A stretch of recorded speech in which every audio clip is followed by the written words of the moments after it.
Welcome to kitchen and drive. ഇന്ന് ഞാനൊരു green peas കറിയാണ് ഉണ്ടാക്കുന്നത്. നമുക്ക് ബ്രേക്ക്ഫാസ്റ്റിനൊക്കെ നമ്മൾ ഉണ്ടാക്കാറില്ലേ, നൂലപ്പത്തിന്, പത്തിരിക്ക്, ചപ്പാത്തിക്ക് എല്ലാം കഴിക്കാൻ പറ്റുന്ന ഒരു കറിയാണ്.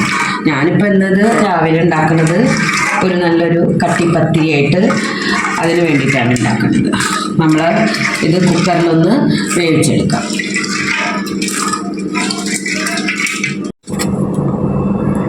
നമുക്കതിലേക്ക് ഞാൻ ഒരു ഉരുളക്കിഴങ്ങ് ഇട്ട് കൊടുക്കുന്നുണ്ട്. അതൊരു പ്രത്യേക ഒരു ടേസ്റ്റാണ്.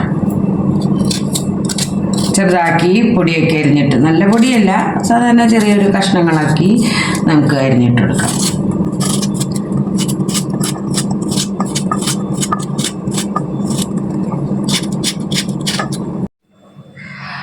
അതിൽ ഉരുളക്കിഴങ്ങ് ഇട്ടു, ഒരു 3 പച്ചമുളക് അരിഞ്ഞതിട്ടു, ആവശ്യത്തിനുള്ള മഞ്ഞൾപ്പൊടി നമുക്ക് ഇട്ട് കൊടുക്കാം.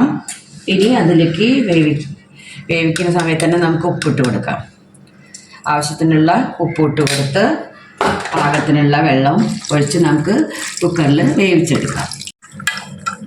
ഇതിൽ ഒരു നിരക്കെ വെള്ളം നമ്മൾ ഒഴിച്ചു കൊടുക്കണത്. ഇനി നമ്മളതൊന്ന് മിക്സ് ചെയ്തിട്ട് കുക്കർ അടച്ച് വേവിക്കാം.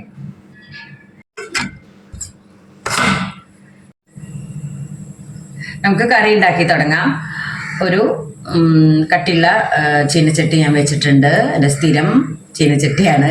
അതിലേക്ക് ഒരു ചെറിയൊരു കഷ്ണം പട്ട, 2 കരയാമ്പൂ, ഒരു ഏലക്കായ ഇട്ട് കൊടുക്കുന്നുണ്ട്. കുറച്ച് പെരിഞ്ജീരകവും ഇട്ട് കൊടുക്കുന്നുണ്ട്, ഒരു നുള്ള്. അത് പൊട്ടാൻ വേണ്ടി മാത്രമാണ് അത് ഇട്ട് കൊടുക്കുന്നത്. അതിലേക്ക് ഒരു ചെറിയ സവാള പൊടിയായി അരിഞ്ഞത് ഇട്ട് കൊടുക്കുന്നുണ്ട്.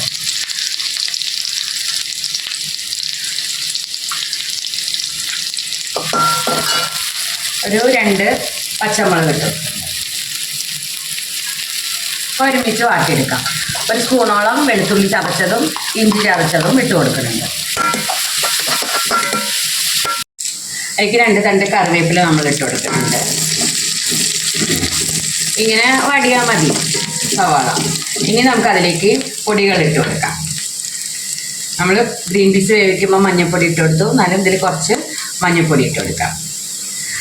കുറച്ച് ഒരു 2 ചെറിയ ടീസ്പൂണ് മുളക് പൊടി ഇട്ട് കൊടുക്കുന്നുണ്ട്.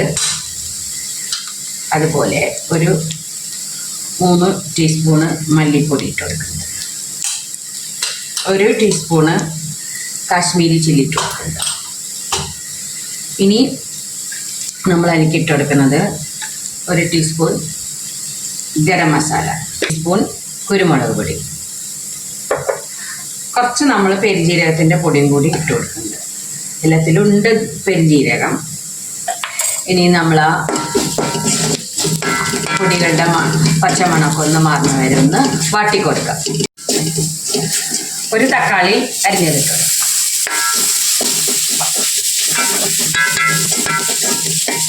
നമ്മളതിലേക്ക് കുറച്ച് ഉപ്പിട്ട് കൊടുക്കാം.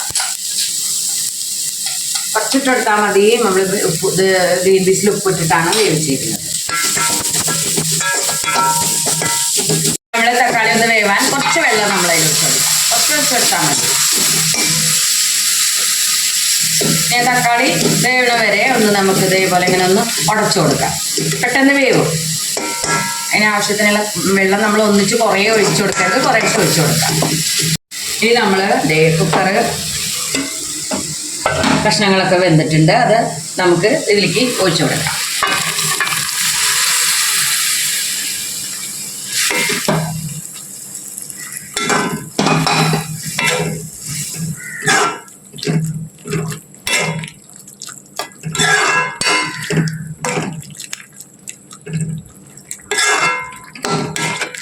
ആ ഉരുളക്കിഴങ്ങ് ഇട്ട കാരണം നല്ല ഒരു കൊഴുപ്പും ഒക്കെ ഉണ്ടാവും. നമുക്കിതിൽ നാളികേരമൊന്നും ചേർക്കേണ്ട ആവശ്യമില്ല. നല്ലൊരു ചിക്കൻ കറിയൊക്കെ വെച്ച ആ ഒരു ടേസ്റ്റും കിട്ടും. നമ്മൾ ഗരം മസാലയും പെരുംജീരകവും ഒക്കെ ഇട്ടിട്ടുണ്ട്.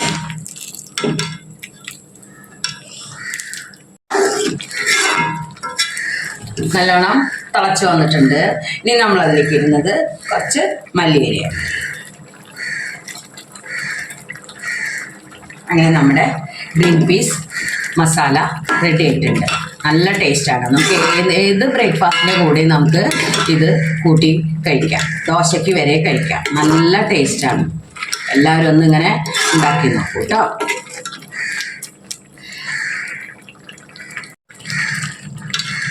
ഈ സമയത്ത് ഉപ്പൊക്കെ നോക്കിയിട്ട് പാകമായോ നോക്കുക. എല്ലാവർക്കും ഉപ്പൊക്കെ പാകത്തിന് ഇട്ട് കൊടുക്കാം. എല്ലാവരും ഒന്നിങ്ങനെ ഉണ്ടാക്കി നോക്കൂ. എല്ലാവർക്കും ഇഷ്ടമാവും. ഇഷ്ടമായാലും എല്ലാവരും ലൈക്ക് ചെയ്യണം, ഷെയർ ചെയ്യണം, സബ്സ്ക്രൈബ് ചെയ്യണം. Thank you for watching.